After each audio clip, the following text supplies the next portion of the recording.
नमस्ते। आज हम सुप्रीम कोर्ट के एक काफी अहम फैसले पर बात करने वाले हैं। जी। ये फैसला है Kiran versus Rajkumar Jeevraj Jain and others, जो 1 सितंबर 2025 को आया। हाँ, और ये मामला एक बहुत ही आप कह सकते हैं बुनियादी लेकिन उलझे हुए सवाल से जुड़ा है।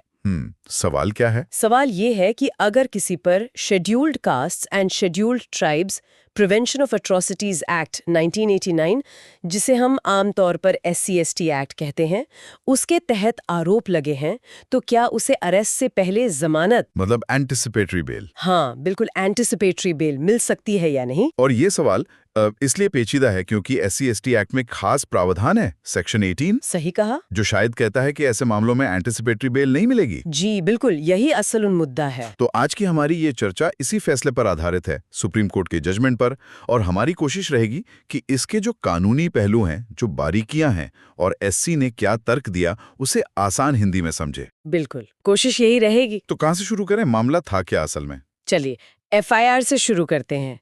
ये वो पहली शिकायत होती है जिससे सारी कानूनी कार्रवाई शुरू होती है। अच्छा।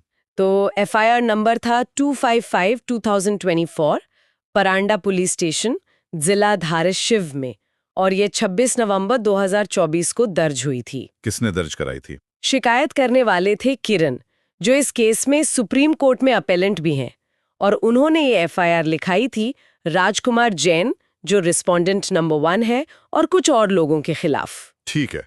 और FIR में क्या आरोप थे? मतलब घटना क्या बताई गई थी? FIR के मुताबिक घटना हुई 25 नवंबर 2024 को। जी। सुबह का वक्त था, करीब 11-11:20 बजे के आसपास।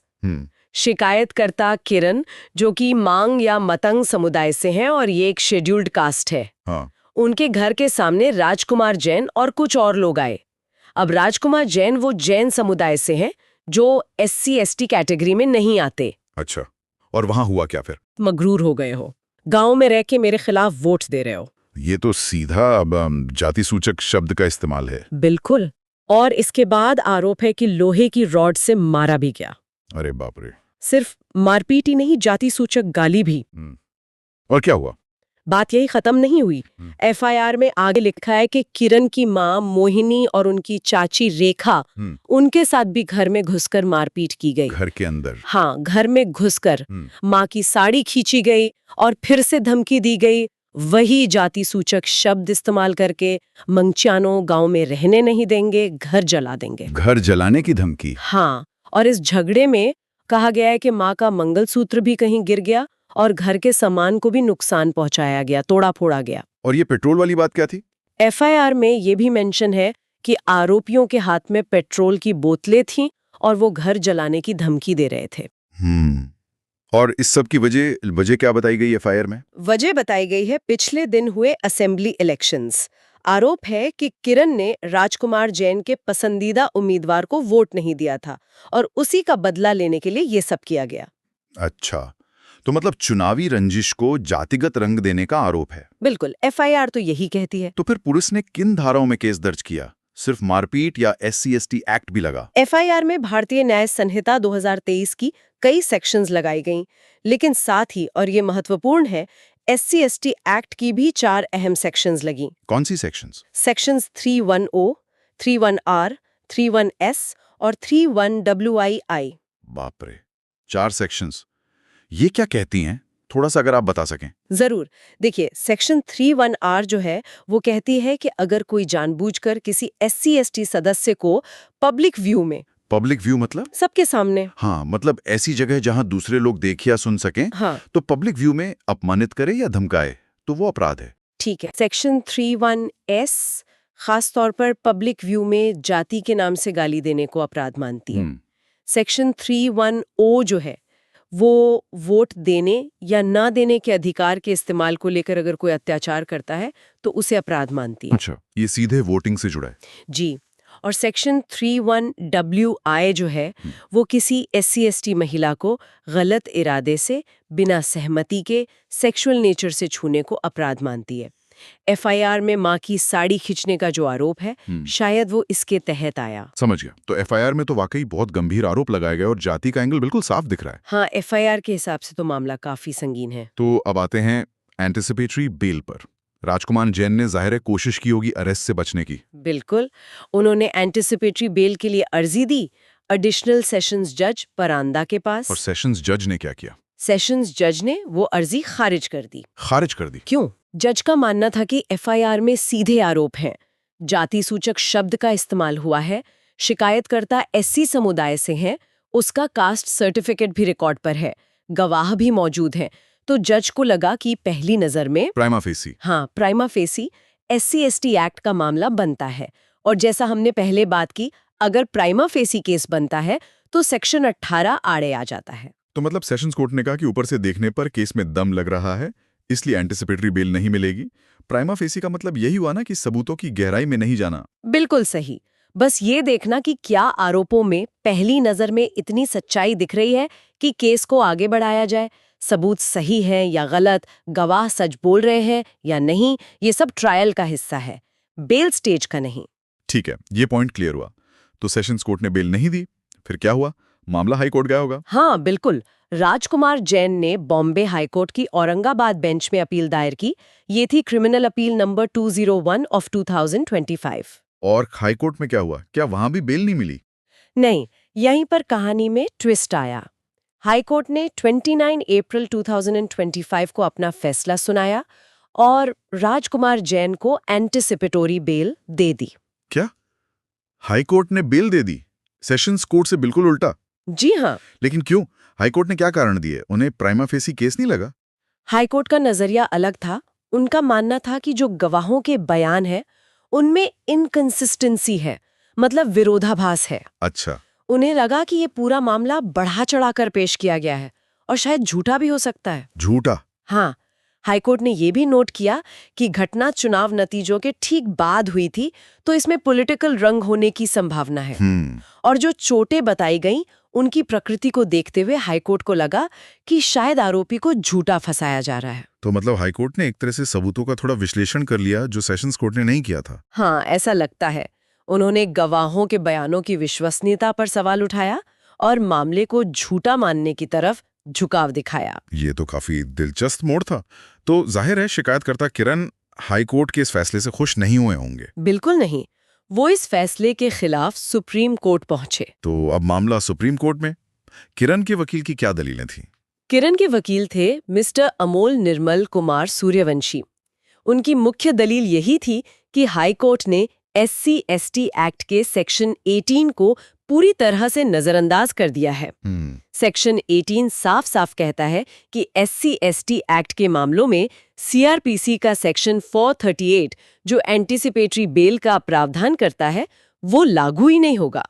उनका तर्क था कि जब FIR से प्राइमा फेसी केस साफ दिख रहा है तो हाईकोर्ट को बेल देनी ही नहीं चाहिए थी। उन्होंने कोई पुराने केस का हवाला दिया? हाँ, उन्होंने विलास पांडुरंग पावल और पृथ्वीराज चौहान जैसे महत्वपूर्ण फैसलों का हवाला दिया, जिनमें सेक्शन 18 की व्याख्या की गई है। ठीक है। और दूसरी तरफ राजकुमार जैन के वकील ने क्या कहा? उन्होंने हाईकोर्ट के फैसले को कैसे सही ठहराया? उनके वकील की दलील थी कि सेक्शन 18 कोई एब्सोल्यूट बार नहीं है, मतलब ये कोई ऐसी दीवार नहीं है कि बेल कभी मिल ही नहीं सकती। अच्छा। उन्होंने शजन-स्कैरिया केस का उदाहरण दिया और कहा कि कोर्ट को हमेशा ये देखना होता है कि प्राइमा फेसी मामला बनता भी है या नहीं।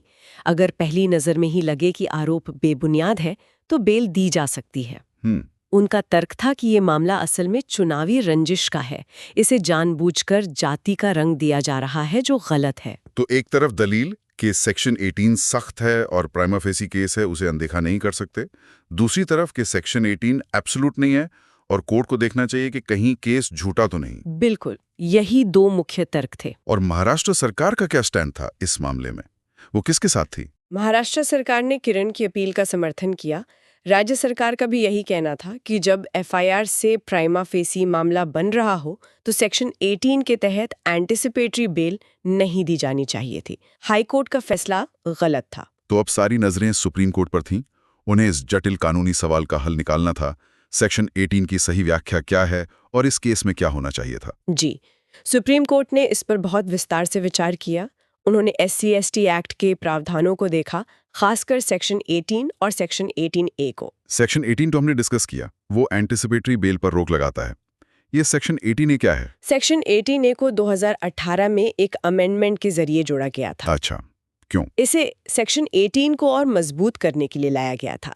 ये कहता है कि SC/ST एक्ट के तहत FIR दर्ज करने के लिए किसी प्रिलिमिनरी इंक्वायरी की जरूरत नहीं होगी। यानी पुलिस तुरंत FIR दर्ज कर सकती है। हाँ, और अरेस्ट करने के लिए भी किसी सीनियर अफसर की अप्रूवल की जरूरत नहीं होगी।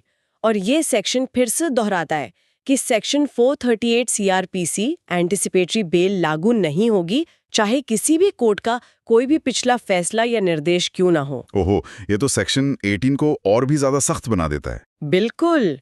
ये असल में डॉक्टर सुभाष काशीनाथ महाजन केस में सुप्रीम कोर्ट द्वारा दिए गए कुछ निर्देशों को निष्प्रभावी करने के लिए लाया गया था। समझ गया। तो कानून तो बहुत साफ है कि एंटीसिपेटरी बेल नहीं मिलनी चाहिए, लेकिन सुप्रीम कोर्ट ने इसके पीछे का मकसद, इसका कारण क्या बताया? ये सख्ती क्यों जरूरी है? सुप्रीम कोर्ट ने अपने पुराने फैसलों का जिक्र किया, जैसे state of MP versus Ramakrishna Balothiya. Court ने कहा कि सेक्शन 18 को हमें समाज की उन कड़वी सच्चाइयों के संदर्भ में देखना होगा जहां SC/ST समुदाय के लोगों को आज भी किस तरह के अत्याचार और अपमान का सामना करना पड़ता है। डर ये रहता है कि अगर ऐसे मामलों में आरोपी, जो अक्सर सामाजिक और आर्थिक रूप से ज्यादा ताकतवर होते हैं, उन्हें अरेस्ट से पहले ही बेल मिल गई, तो वो पीड़ितों को धमका सकते हैं, गवाहों को तोड़ सकते हैं, सबूतों से छेड़छाड़ कर सकते हैं या जांच को प्रभावित कर सकते हैं। अच्छा, तो ये पीड़ित और गवाहों की सुरक्षा और निष्पक्ष जांच सुनिश्चित करने के लिए है? बिल्कुल, ये प्रावधान का मुख्य उद्देश्य यही है। लेकिन क्या ये आरोपी के मौलिक अधिकारों का हनन नहीं है? जैसे हमारा कॉन्स्टिट्यूशन आर्टिकल 21 देता है जीवन और व्यक्तिगत स्वतंत्रता का अधिकार, एंटीसिपेटरी बेल भी तो उसी से जुड़ा है। ये सवाल पहले भी उठा है। सुप्रीम कोर्ट ने करतार सिंह और पृथ्वीराज चौहान जैसे मामलों में ये माना है कि सेक्शन 18, आर्टिकल 14 समानता का अधिकार या आर्टिकल 21 का उल्लंघन नहीं करता है। क्यों? क्योंकि SC/ST एक्ट के तहत होने वाले अपराध एक खास किस्म के अपराध हैं जो समाज के एक वंचित वर्ग के खिलाफ होते हैं। उनकी गंभीरता और सामाजिक प्रभाव अलग होता है। इसलिए संसद अगर ऐसे अपराधों के लिए एंटीसिपेटरी बेल का प्रावधान हटाती है तो ये गैर संवैधानिक नहीं माना जा सकता। ये सोशल जस्टिस यानी सामाजिक न्याय के बड़े लक्ष्य को हासिल करने के लिए जरूरी है। ठीक है, ये तर्क समझ में आता है, पर क्या इसका मतलब यह है कि सेक्शन 18 बिल्कुल पत्थर की लकीर है? क्या किसी भी हालत में SC/ST एक्ट के केस में एंटीसिपेटरी बेल नहीं मिल सकती? मतलब कभी भी नहीं? यहीं पर सुप्रीम कोर्ट ने एक बहुत महत्वपूर्ण संतुलन बनाने की कोशिश की है। कोर्ट ने माना कि हाँ, सेक्शन 18 एक बहुत सख्त रोक है, लेकिन ये पूरी तरह से एब्सोल्यूट नहीं है। अच्छा, तो कब मिल सकती है? कोर्ट ने कहा कि अगर, और ये अगर बहुत महत्वपूर्ण है, अगर FIR या शिकायत को पढ़ते ही पहली नजर में प्राइमा फेसाई ये बिल्कुल साफ हो कि SC/ST एक्ट के तहत कोई अपराध बनता है नहीं है। मतलब बिल्कुल नहीं बनता? हाँ, मतलब आरोप पूरी तरह से बेबुनियाद हैं, झूठे हैं, सिर्फ किसी को परेशान करने या ब्लैकमेल करने के लिए लगाए गए हैं। तो ऐसी असाधारण एक्सेप्शनल परिस्थितियों में कोर्ट सेक्शन 438 CRPC के तहत अपने विवेक का इस्तेमाल करके एंटीसिपेटरी बेल दे सकती है। लेकिन ये तय करना कि आरोप बेबुनियाद हैं, वो भी सिर्फ FIR पढ़कर, ये तो बहुत मुश्किल होगा। इसकी सीमा क्या है? बिल्कुल, और यहीं सुप्रीम कोर्ट ने बहुत सख्त हिदायत दी है। कोर्ट को प्राइमा फेसी जांच करते समय बहुत सावधान रहना होगा। वो सबूतों की गहराई में नहीं जा सकते, जैसे कि गवाह सच बोल रहा है या झूठ, या मेडिकल रिपोर्ट सही है या नहीं। यानी मिनी ट्रायल नहीं कर सकते? एग्जैक्टली, मिनी ट्रायल बिल्कुल नहीं कर सकते। ये बात विलास पांडुरंग पवार केस में साफ तौर पर कही गई थी। कोर्ट को सिर्फ FIR और शिकायत में लिखे तथ्यों को देखना है। अगर उन तथ्यों से प्राइमा फेसी SC/ST एक्ट का अपराध बनता नजर आ रहा है तो फिर सेक्शन 18 लागू हो जाएगा और एंटीसिपेटरी बेल नहीं दी जा सकती। तो इसका मतलब ये हुआ कि हाई कोर्ट ने जो गवाहों के बयानों में इनकंसिस्टेंसी की बात की या मामले को झूठा माना, वो शायद इस सीमा को लांघ गए थे। बिल्कुल, सुप्रीम कोर्ट ने अपने फैसले में यही कहा। उन्होंने कहा कि हाई कोर्ट ने जो किया वो एक तरह का मिनी ट्रायल था जो बेल स्टेज पर वर्जित है। सुप्रीम कोर्ट ने शाजन स्करिया केस का भी जिक्र किया था, जिसका हवाला आरोपी के वकील दे रहे थे। उस पर क्या कहा कोर्ट ने? हाँ, कोर्ट ने कहा कि शाजन स्करिया केस इस मामले से अलग था। उस केस में शिकायत या YouTube वीडियो में कहीं भी किसी जाति सूचक शब्द का इस्तेमाल नहीं हुआ था। लेकिन इस केस में एफआईआर में साफ तौर पर मंगटियानो जैसे जाति सूचक शब्द का इस्तेमाल लिखा हुआ है, तो दोनों केस एक जैसे नहीं हैं। और वो पब्लिक व्यू वाली बात का क्या हुआ? घटना तो घर के सामने हुई थी, क्या वो पब्लिक व्यू माना गया? हाँ, कोर्ट ने इस पर भी अपने पुराने फैसलों का हवाला दिया, जैसे स्वर्ण सिंह, हितेश वर्मा, करुप्पू दयार। कोर्ट ने कहा कि अगर अपमान या धमकी घर के परिसर में लेकिन बाहर ऐसी जगह पे दी गई है जहां से बाहर के लोग देख या सुन सकते हैं, जैसे घर का पोर्च, लॉन या दरवाजे के ठीक बाहर, तो उसे पब्लिक व्यू माना जाएगा। इस मामले में घटना घर के सामने हुई थी, तो ये शर्त पूरी होती है। ठीक है। और एक और जरूरी चीज होती है, इरादा, इंटेंट। क्या SC/ST एक्ट के लिए ये साबित करना जरूरी है कि अपमान जाति के वजह से ही किया गया? हाँ, ये बहुत जरूरी है। सिर्फ ये कह देना कि पीड़ित SC/ST समुदाय से है काफी नहीं है। ये दिखाना होगा कि अपराध जानबूझकर इसलिए किया गया क्योंकि वो व्यक्ति उस खास समुदाय से है। ये बात हितेश वर्मा और रमेश चंद्र वैश्य केस में भी कही गई है। तो इस मामले में क्या कोर्ट को ऐसा इरादा दिखा? सुप्रीम कोर्ट को लगा कि हाँ, इस मामले में ये इरादा साफ दिख रहा है।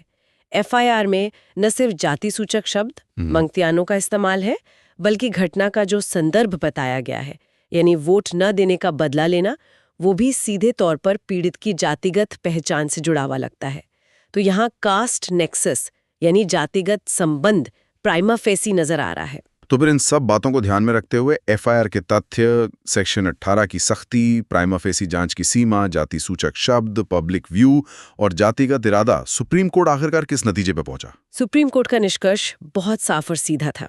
उन्होंने माना कि इस मामले में एफआईआर को पढ़ने से ही प्राइमा फेसी तौर पर SC/ST एक्ट की सेक्शन 3 के तहत अपराध बनता हुआ दिख रहा है। अच्छा। सारे जरूरी तत्व मौजूद थे, जाति सूचक शब्दों का इस्तेमाल, घटना का पब्लिक व्यू में होना, अपमानित करने का इरादा और इसका सीधा संबंध पीड़ित की जाति और उसके वोटिंग के अधिकार के इस्तेमाल से था। तो इसका मतलब ये हुआ कि हाई कोर्ट का जो फैसला था एंटीसिपेटरी बेल देने का, वो और ये निष्कर्ष निकालकर कि मामला झूठा या बढ़ा चढ़ाकर बताया गया है, गंभीर त्रुटि की है। ये काम ट्रायल कोर्ट का है, बेल स्टेज पर हाई कोर्ट का नहीं। हाई कोर्ट ने सेक्शन 18 के स्पष्ट बार यानी रोक को नजरअंदाज करके एंटीसिपेटरी बेल देकर न सिर्फ कानूनी गलती की, बल्कि अपने अधिकार क्षेत्र जुरिस्डिक्शन का भी उल्लंघन किया। तो अंतिम फैसला क्या हुआ? हाई कोर्ट का आदेश रद्द हो गया? बिल्कुल। सुप्रीम कोर्ट ने बॉम्बे हाई कोर्ट के 29 अप्रैल 2025 के उस फैसले को सेट असाइड कर दिया, यानी पूरी तरह से रद्द कर दिया। और राजकुमार जैन को जो एंटीसिपेटरी बेल मिली थी, उसका क्या हुआ? वो भी जाहिर तौर पर कैंसिल कर दी गई। क्या सुप्रीम कोर्ट ने अपने फैसले में ये भी साफ किया कि उनकी इन बातों का असर आगे चलने वाले ट्रायल पर नहीं पड़ेगा? क्योंकि बेल स्टेज की बातें अलग होती हैं, ट्रायल अलग। हाँ, ये बहुत ही महत्वपूर्ण स्पष्टीकरण कोर्ट ने दिया। उन्होंने साफ कहा कि इस फैसले में उन्होंने जो भी टिप्पणियां की हैं या निष्कर्ष निकाले हैं, वह सभी केवल प्रीमा फेसी प्रकृति के हैं। मतलब सिर्फ पहली नजर के आकलन पर आधारित। बिल्कुल। और ये सिर्फ और सिर्फ एंटीसिपेटरी बेल के सवाल तक ही सीमित हैं। जब मामले का पूरा ट्रायल चलेगा तो निचली अदालत बिना किसी दबाव के स्वतंत्र रूप से सबूतों का मूल्यांकन करेगी और अपना फैसला देगी। उस फैसले पर सुप्रीम कोर्ट की इन प्रीमा फेसी टिप्पणियों का कोई असर नहीं पड़ना चाहिए। चलिए, ये तो पूरी तस्वीर साफ हो गई इस केस की। तो अगर हम इस पूरी बातचीत का सार निकालें तो किरण वर्सेस राजकुमार जैन मामले में सुप्रीम कोर्ट ने एक बार फिर इस बात पर जोर दिया है कि SC/ST एक्ट का सेक्शन 18 एंटीसिपेटरी बेल पर एक बहुत मजबूत रोक है। हाँ, ये रोक आमतौर पर लागू होगी ही होगी। ये रोक सिर्फ और सिर्फ तभी हट सकती है जब FIR या शिकायत को पढ़ते ही ये साफ तौर पर लगे कि SC/ST एक्ट का कोई मामला दूर दूर तक बनता ही नहीं है, आरोप बिल्कुल बेबुनियाद हैं। सही कहा। और ये तय करते वक्त भी अदालतें सबूतों की गहराई में जाकर एक मिनी ट्रायल नहीं कर सकती। बिल्कुल। इस खास मामले में सुप्रीम कोर्ट को लगा कि FIR के तथ्य प्राइमा फेसी केस बनाने के लिए पर्याप्त थे, इसलिए हाई कोर्ट द्वारा दी गई एंटीसिपेटरी बिल गलत थी और उसे रद्द कर दिया गया। हाँ, यही इस फैसले का निचोड़ है। ये फैसला यकीनन SC/ST एक्ट के मामलों में एंटीसिपेटरी बेल को लेकर एक बहुत ही अहम नज़ीर पेश करता है और सेक्शन 18 की व्याख्या को और पुख्ता करता है। बिल्कुल। और ये हमें एक बड़े और शायद मुश्किल सवाल पर सोचने को भी मजबूर करता है। किस तरह का सवाल? सवाल ये कि कैसे हम एक तरफ व्यक्ति की स्वतंत्रता और बेल पाने के अधिकार जो आर्टिकल 21 से जुड़ा है, और दूसरी तरफ समाज के कमजोर और पीड़ित वर्गों को विशेष कानूनों जैसे SC/ST एक्ट के जरिए मिली जरूरी सुरक्षा के बीच एक सही संतुलन बना सकते हैं। हाँ, ये वाकई एक मुश्किल संतुलन है। हाँ, खासकर ऐसे मामलों में जहां आरोप तो गंभीर हैं, लेकिन उनमें राजनीतिक रंजिश या पुरानी दुश्मनी का पहलू भी जुड़ा हो सकता है। अदालतें वो बारीक रेखा कहाँ खींचें जहां प्राइमा फेसी आकलन करते समय न तो पीड़ित की सुरक्षा से समझौता हो और न ही किसी निर्दोष व्यक्ति के खिलाफ कानून का दुरुपयोग हो। ये वाकई एक विचार करने वाला मुद्दा है। जी, ये एक ऐसा सवाल है जिसका कोई आसान जवाब नहीं है और इस पर शायद हमें आगे भी विचार करते रहना होगा।